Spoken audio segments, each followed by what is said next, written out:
বন্ধুসকল, তুমি যদি ভাবিছা যে তুমি এইটো বিজনেছ কৰিম সেইটো বিজনেছ কৰিম, তেতিয়াহ'লে তুমি মনে মনে বিজনেছটো কৰিবলৈ লাহে লাহে ৰেডি কৰি থাকা, কিন্তু কাকো নক'বা। লগৰ ওচৰৰ মানুহ কাকো নহয়, কেৱল ঘৰৰ পৰিয়ালৰ বাহিৰে।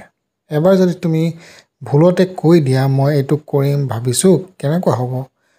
প্ৰথম কথা আহি যায়। এতিয়া প্ৰথম কথা যদি আপোনাক সি উৎসাহ দিয়ে যে ভাল হ'ব কৰ, কিন্তু হয়তো এনচাৰটো এনেকৈও আহিব পাৰে যে ই নচলে, এইবোৰ লছ হ'ব।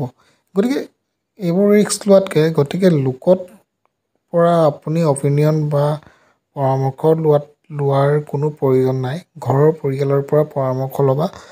আৰু যোনটো লছৰ কথা বিজনেছত যদি নামিছা, এটা আমি এইম ল'ব লাগিব যে লছ হ'ব পাৰে, কিন্তু তাৰ পৰা পিছ নহৰকো।